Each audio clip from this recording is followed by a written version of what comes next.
Hello বন্ধুরা, শুভ সকাল। কেমন আছো সকলে? আশা করছি সকলে ভালো আছো, সুস্থ আছো। ঝাড়গ্রাম জেলার ছোট্ট একটি গ্রাম থেকে আমি সুমিত্রা আমার ব্লগ চ্যানেলে তোমাদের সকলকে অনেক অনেক স্বাগত আর আমার অনেক অনেক ভালোবাসা। ভিডিওর শুরুতেই বড়দেরকে প্রণাম আর ছোটদেরকে আমার অনেকটা ভালোবাসা জানিয়ে আজকের ভিডিওটা শুরু করলাম। স্কিপ না করে পুরো ভিডিওটা দেখার জন্য অনুরোধ করছি সবাইকে। আশা করছি আজকের ভিডিওটা একটু হলেও ভালো লাগবে। ভিডিওটা ভালো লাগলে একটা লাইক করে কমেন্ট করে দাও, আর যদি নতুন হয়ে আমার ভিডিওটা দেখে থাকো তাহলে চ্যানেলটা সাবস্ক্রাইব করে দাও, আমার পাশে থেকো। দিনটা ছিল সরস্বতী পুজো। তো সকাল থেকে উঠে কিন্তু আমার বাসি কাজগুলো হয়ে গেছে, এই বিছানা গোছানোটাই বাকি ছিল।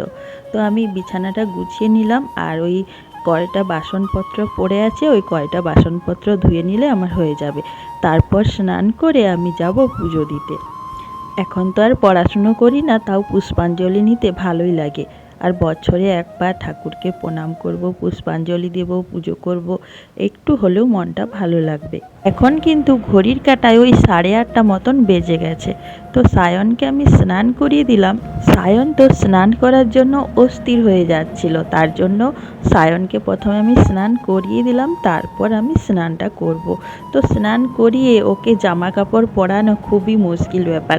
ও কিন্তু চুপচাপ থাকে না, ওর হাত পাগুলো ধীর স্থির থাকে না, সব সময় ছটপট করতে থাকে। তোমরা দেখতেই পাচ্ছ কিভাবে ছটপট করছে, আর আমি ওইভাবেই ওকে জামা প্যান্টগুলো পরিয়ে দিচ্ছি।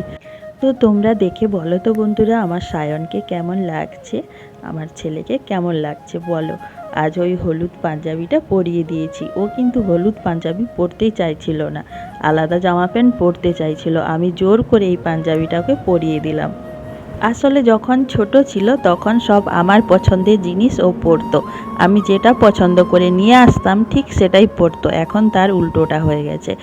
ছেলে বড় হয়েছে, এখন তার নিজের পছন্দটাই তার কাছে সব থেকে বড় ব্যাপার, তাই না বলো?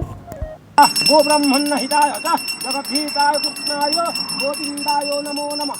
ओम विष्णुवे स्वाहा।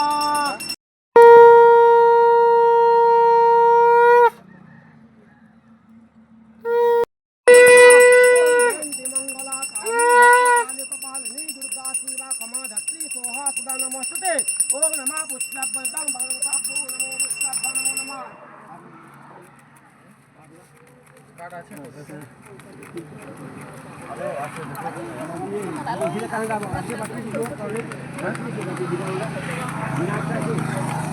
তো বন্ধুরা, পুজো দিয়ে পুষ্পাঞ্জলি নিয়ে আমি কিন্তু চলে এসেছি। তো এই দেখো আমাকে কেমন লাগছে তোমরা একটু বলো। তারপর এসে দেখছি যে মা বাঁধাকপি রান্না করে রেখেছে আর লুচির ময়দাটা মাখিয়ে রেখেছিল। আমি এসে বেলে দিচ্ছি আর মা হচ্ছে ভেজে নিচ্ছে লুচিগুলো। আর সায়ন কিন্তু এখনও আসেনি পুজো দিয়ে। আসলে ও স্কুলে গেছে, তারপর ও প্রাইভেটে যাবে, প্রাইভেটেও ঠাকুর হয়েছে, তারপর ও বাড়ি আসবে। তো ততক্ষণ আমি খাবারটা রেডি করে রাখি, সকাল থেকে তো কিছুই খায়নি, এলে খাবে। তো এই দেখো আমার হয়েও গেছে। সায়ন আসছে, তার জন্য আমি লুচি আর তরকারিগুলো গুছিয়ে নিচ্ছি, তারপর মা আর ছেলে একসাথে বসেই খাওয়া দাওয়াটা করব।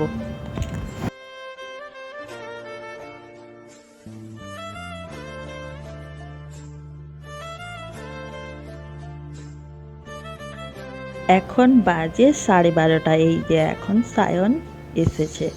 তো বন্ধুরা চলো আমি খেয়ে নিই, তারপর তোমাদের সামনে আবার আসবো।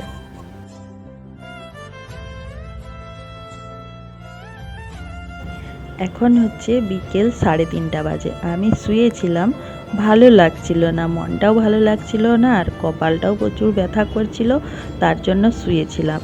তো উঠেই দেখেছো চুলটা আমি গুঁড়িয়ে নিলাম, তারপর কানগুলো আমি ঢেকে নিলাম, কারণ মাথাটা ব্যথা করছে, তার জন্য কানগুলো ঢাকা দিয়ে নিলাম। আর কত জামা কাপড় দেখো জমা হয়ে রয়েছে, এগুলো সব আমাকে গুছাতে হবে। বিয়ে করার পর সত্যি সবার ভাগ্যটাই বদলে যায়, তাই না বলো? এই যে যেমন আমরা ছোটোর সময় কত আনন্দ করতাম, আমি তুমি সবাই আমরা ছোটোর সময় সরস্বতী পুজো দিতাম, শাড়ি পরতাম, কত গল্প, কত আনন্দ, কত হাসি খুশি। আর সব কথা মনে পড়ছিল। মনটা প্রচণ্ড খারাপ লাগছিল, তাই একা একা শুয়েছিলাম আর ভাবছিলাম। তো শুয়ে শুয়ে ভাবলে তো আর চলবে না, তাই না বলো? যে কাজগুলো পড়ে রয়েছে সেগুলো আমাকে করতে হবে। তার জন্য উঠেই জামা কাপড়গুলো গুছিয়ে নিচ্ছি, তারপর ঝাঁটপাট রয়েছে, আবার রাত্রে কি খাবার হবে, খাবার করতে হবে। তোমাদের সাথে বক বক করতে করতে দেখো জামা কাপড়গুলো গুছিয়ে নিয়েছি। এবার যে যার জায়গায় আমি জামা কাপড়গুলো রেখে দেব। কপালটা এত ব্যথা করছে, ঠিকঠাক মনে হচ্ছে তাকাতেই পারছি না, জোর করে চোখগুলো খুলে রেখেছি। এখন হচ্ছে রাত্রিবেলা বন্ধুরা, দুপুরে লুচি রয়েই গেছে, তার জন্য ভাবলাম এখন আর কিছু খাবার করব না, শরীরটাও ভালো লাগছে না, তরকারি একটু করে নেব, লুচি দিয়ে খাওয়া হয়ে যাবে। তো বন্ধুরা, আজকের ভিডিওটা এই পর্যন্তই। কেমন লাগলো ভিডিওটা? ভালো লাগলে প্লিজ লাইক করো, কমেন্ট করো, শেয়ার করো, আর চ্যানেলটা অবশ্যই সাবস্ক্রাইব করো। সবাই ভালো থেকো, সুস্থ থেকো। দেখা হচ্ছে পরবর্তী ভিডিওতে। ততক্ষণে কিন্তু সবাই সুস্থ থেকো, আর হ্যাঁ, সাবধানে থেকো। এতক্ষণ ধরে আমার এই ভিডিওটা দেখার জন্য তোমাদেরকে অসংখ্য ধন্যবাদ। এইভাবে আমার পাশে থেকো, আমিও তোমাদের পাশে থাকবো।